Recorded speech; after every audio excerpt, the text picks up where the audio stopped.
हे कृष्णा। ये कलियुग में शिष्य अनुयायियों ने सबसे ज़्यादा नकली भगवान बना देते और उनको जो शिष्य अनुयायी होते प्राय तो अज्ञान में रहते, कोई शास्त्रों का ज्ञान नहीं होता है। और गुरु द्वारा कोई भी शास्त्र गुरु थोड़ा निपुण बोलने में कुशल हो, नहीं तो कोई चमत्कारी कार्य कर दे, चमत्कारी कुछ कार्य कर दे तभी भगवान मान लेते। और अपनी भगवान को मान करके और गुरु का फॉलोअर बनाने के लिए लोगों को कलिहत जो भी है, जो कलियुग में प्रभाव से अज्ञान में रहते हैं, उनको ऐसे ही भूले वाले लोगों को भ्रमित करके अपनी गुरु का शरण में देते, बोले गुरु हमारा भगवान है, उनके शरण जाओ, वही है सिद्धांत। ये सब पाखंड धर्म फैला हुआ है। और कैसा कैसे गुरु होते, अब गुरु भी चाहते पूजा प्रतिष्ठा मान सम्मान कैसा मिले, और नकली भगवान बनने के लोग से धन संग्रह करना, इकट्ठा करना, अपने संसार में ये करना, ये बारी में लोगों को लोग चाहते, गुरु चाहते। और गुरु जब चाहते, ऐसे चाहते, इच्छा रखते हैं, और शिष्य लोग को गुरु का प्रशंसा करते हैं, प्रशंसक हो कि और उनका अनुयायी को बढ़ाने में लगते हैं, और दीक्षा आदि दे कर के लोगों के गलत रास्ता में देते हैं। इसलिए असली गुरु क्या है, नकली गुरु क्या होता है, भगवान क्या है, ये बारे में हमको शास्त्र से ही निर्णय करना चाहिए। इसलिए मनुष्य को शास्त्र अध्ययन करना चाहिए। शास्त्र मतलब वैदिक शास्त्र, तथाकथित गुरु द्वारा प्रदत्त किताब नहीं है। आजकल गुरु बना के रखते किताब, और वो गुरु किताब पढ़ के लोग उसमें अपने अनुयायी बनते, हाँ गुरु इतना इतना सारी शास्त्र लिख दिया, ये कर दिया। गुरु के शास्त्र क्या लिखेगा? शास्त्र तो वैदिक शास्त्र, कृष्ण द्वैपायन व्यास भगवान की वाणी को, जो वैदिक ग्रंथ को उन्होंने संकलन किए, वेद वर्णित ग्रंथ होना चाहिए। और वेद वर्णित ग्रंथ को ही एक प्रामाणिक गुरु आचार्य से ज्ञान ग्रहण करना चाहिए। ऐसा नहीं तथाकथित जो गुरु आज ये हैं इससे शिक्षा ले वेद वर्णित ज्ञान को प्राप्ति कर लेंगे। प्रामाणिक वैष्णव परंपरा से, शिष्य परंपरा से ज्ञान प्राप्ति किया होगा व्यक्ति होना चाहिए, जिन्होंने वेद व्यास की परंपरा में आए हो, वैष्णव परंपरा में आए हुए, और भगवान के अन्यान्य भक्ति करते हुए, ऐसे व्यक्तियों से ज्ञान लेना चाहिए। नहीं तो लोग भ्रम में पड़ रहे हैं। आजकल बहुत ये चल रहा है, कथा व्यास ये अलग अलग अपने शास्त्र कहते हैं, किंतु शास्त्र में क्या लिखा है उसको नहीं देखा जा रहा है।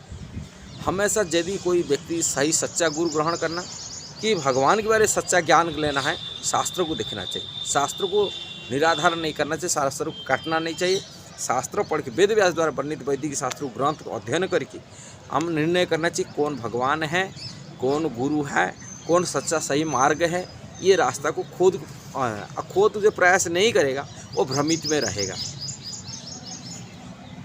ये बात भगवान के बारे में तो बहुत सारी लोग भ्रम में रहे, भगवान हम माने इतना हो कर दिए, किसी को व्यक्ति को कोई भी माने नकली माने अयोग्य व्यक्ति को मध्य भी जो शास्त्रों के नियम को पूरा तोड़ के रहते और संसार की भोग विलास में रहने वाला व्यक्ति, इसको मध्य भी और उनको भगवान के शब्द लगा देते। किंतु भगवान के शब्द के बारे में विष्णु पुराण में इसकी वर्णन किया गया, भगवान का अर्थ वर्णन किया गया, भगवान का मतलब क्या है बताना चाहिए। कोई देवा देवी की भगवान रूप में चुनना वो भी बड़ा अपराध है।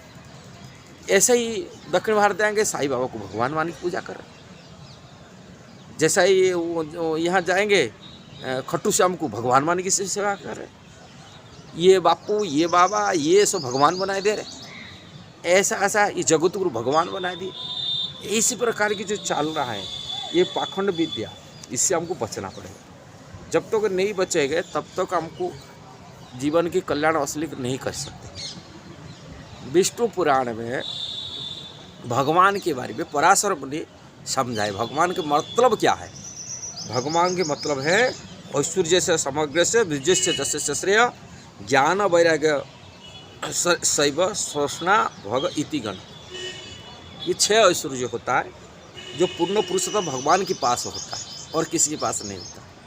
ये गुण जिनके पास होता है उनके ही भगवान शब्द कहा जाएगा। भगवान किसी लल्लू पंजी को भगवान नहीं कहा जाएगा। किससे भगवान है? 6 ऐश्वर्य क्या होता है? जिससे पास पूर्ण रूप में बल होता है, कोई सूली में लटका दिया तो उसको भगवान बन जाएगा। संपूर्ण बल उनके पास होता है, ये कुंटल पत्थर भी उठा नहीं सकता, भगवान कैसा बनेगा? पूरी ब्रह्मांड को जो उठा सकता है, जिन्हीं की इच्छा से सृष्टि स्थिति प्रलय होता है, इतना बलशाली है, उनकी ब्रह्मा शिव जैसा उनकी बराबर की नहीं हो सकते। ये ब्रह्मा शिव भी उनकी बराबर नहीं होते, साधारण मनुष्य बात क्या बात है। इतना बड़ा बलशाली व्यक्ति जो संपूर्ण बल जिन्हीं के पास है वही हो सकता है। ये प्रथम बल की दिया गया। ऐसे ही दूसरा जस, जिनकी कीर्ति समस्त वैदिक शास्त्र में वर्णन किया गया। उनकी कीर्ति जुग जुग में, हर युग में उनकी कीर्ति गाया जाता है। कीर्ति नहीं जे थोड़े बहुत चेले अनुयायी द्वारा कीर्ति गाया तो वही भगवान बन गया, ऐसा नहीं। उनकी सबसे संपूर्ण जस जिनके पास होता। तीसरा धन, संपूर्ण धन उनके मालिक है, ऐसे नहीं कंगाल हो जाते भगवान, गरीब हो जाते। संपूर्ण धन जिनके पास है, लक्ष्मीपति धन, संपूर्ण धन उनकी होता है धन। चौथा है संपूर्ण ज्ञान, सर्वज्ञ भगवान। भगवान नहीं जे काल क्या खाए थे आज याद नहीं रहे, ऐसा नहीं, सब कुछ जानने वाले। जैसे भगवद गीता में भगवान श्री कृष्ण कहते हैं, वेदहम समतितानि वर्तमानी से अर्जुन, मैं जानता हूँ पहले क्या होता था, अभी क्या हो रहा है, आगे क्या होने वाले। त्रिकालदर्शी, सर्वज्ञ होते भगवान, सब कुछ, सबके हृदय में, पर हर जीव का हृदय में क्या विचार है, क्या सोच है, वो भी जान लेते। ये ये थोड़ा बहुत ज्ञान शास्त्र अध्ययन करने से ज्ञान नहीं हो जाता है। संपूर्ण ज्ञान, हर जीव का मन का विचार को जो जानने वाले होते, सभी पहले क्या हो गया, आगे क्या होने वाले जानने वाले, संपूर्ण ज्ञान जिनके पास होता है वो भगवान की लक्षण। ये चौथा नंबर। और सौंदर्य, भगवान कोई बुढ़ापा में चमड़ा धड़ नहीं हो जाते, वो जवानी हो जाती, नवजवान। ब्रह्मा जी जैसा कहते, कंदर्प कोटि कमनीय विशेष, करोड़ों कंदर्प से भी सुंदर है भगवान। सौंदर्य उनके बराबर कोई हुआ ना नहीं हो सकता। इसलिए भगवान का नाम है मदन मोहन। मदन को वो तो मोहित करते। जो सुंदर देवता सबसे है, मनुष्य कथा दूर बात है, देवलोक में सबसे सुंदर देवता कंदर्प कहते, कामदेव कहते। और वो कामदेव को मध्य भी मोहित करने वाला, करोड़ कंदर्प को जो मोहित कर लेते, इतना सुंदर। और उनकी कोई झुरिया नहीं पड़ता है, बुढ़ापा झुरिया पड़ गया वही भगवान बन गया, ऐसा नहीं है। इतना हमेशा यौवन अवस्था में रहता है, बुढ़ापा नहीं तब ग्रस्त करता है, हमेशा जवान रहता है। वो सौंदर्यशाली, सबसे बड़ा सुंदर, उनसे कोई सुंदर व्यक्ति कोई नहीं हुआ ना नहीं हो सकता, इतना सुंदर। चौथा है सब कुछ होते हुए भगवान के मान अभिमान अहंकार नहीं होता, निरभिमान रहते अपनी भगवान में, भगवान में ईश्वर, ऐसा अभिमान भगवान नहीं रखते। भगवान इतना नीचे झुक जाते अपना भक्तों की चरण धोते भी देखा जाता है। सुदामा विप्र को, अपने सखा को, मित्र को चरण धोए द्वारिका में। यहाँ पांडव लोग की ड्राइविंग की, अर्जुन की सारथी बनी गए। यहाँ गोपियों की प्रेम में छाछ पी के उनके सामने नाचने लगते, धरती पर नंगे पैर में घूमे। ये भगवान की लीला देखेंगे, वहाँ इतना अपनी गोलोक बिहारी, गोलोकपति, वैकुंठपति, किंतु अपनी सामान्य जैसा मनुष्य जैसे आचरण करना, ये है भगवान की वैराग्य, विरक्ति। आसक्ति नहीं, मैं मालिक हूँ, प्रभु हूँ, ऐसा ही भगवान अपना भक्तों की सेवा करे। इसलिए 6 ऐश्वर्य जिनके पास पूर्ण मात्रा में होता है वो भगवान है। हमें किसी व्यक्ति को, किसी गुरु को, किसी बाबा को, किसी पाखंड को भगवान नहीं कहना चाहिए, भगवान नाम देना नहीं चाहिए, कभी कभी सोचना नहीं चाहिए। इवन कोई देवा देवी को भगवान के साथ बराबर नहीं करना चाहिए। यदि भगवान के साथ बराबर कोई देवा देवी भी करते हैं वो भी अपराध होता है भगवत चरण में, ये अपराध है। इसलिए भगवान के साथ कोई देवा देवी भी बराबर नहीं।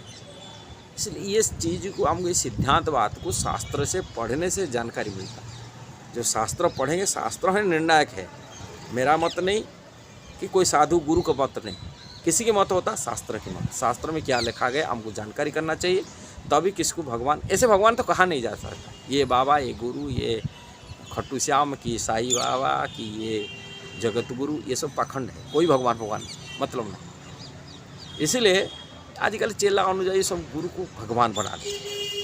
इसलिए ऐसे चेला अनुयायी कहते, कोई अवतार बोल देते थे, ये भगवान के बांसुरी की अवतार आया, ये ललिता सखी का अवतार आया, ये पाखंड सब है। भगवान की परिकर भी साधारण व्यक्ति नहीं होता, साधारण जीव नहीं हो सकता है धरती पर। भगवान का परिकर भी भगवान के जैसा होते, भगवान के धाम में जो नित्य पार्षद रहते इतना साधारण नहीं होते, उनके साथ भी बराबर नहीं हो सकते कोई, किसी मनुष्य उनके साथ नहीं हो सकता। इसलिए किसी की ज्ञान हो जाएगा, कई कई जगह किसी ज़्यादा करते ना, उनको सरस्वती की माता की अवतार कर लेते, बोले सरस्वती स्वयं प्रकट हो गई। ऐसा कैसा हो सकता?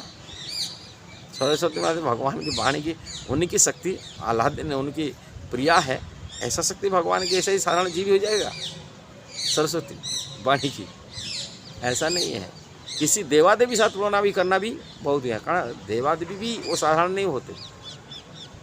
ये साधारण मनुष्य, साधारण जीव इतना ये नहीं है। एक गुरु अनुजाई तो कुछ भी बोल देते, उनके अनुजाइयों से कुछ भी बोल देते। इसलिए गुरु, साधारण गुरु का जितना योग्य, तो गुरु को इतना स्टैंडर्ड में रहना चाहिए। अपनी गुरु जो गुरु है अपने जीवन में रहना, और गुरु ऐसा नहीं दिखाना दिखावा नहीं करना चाहिए। इसलिए वीडियो को कहने का, बनाने का यही तात्पर्य, लोगों के मध्य में जानकारी मिले, सही क्या गलत क्या विचार करें। किसी की पॉपुलैरिटी देखे, किसी फेमस हो गया कोई गुरु, ताको भगवान बनाए देना, ये इतना बड़ा पाखंड है, पता नहीं ये सब चलता है।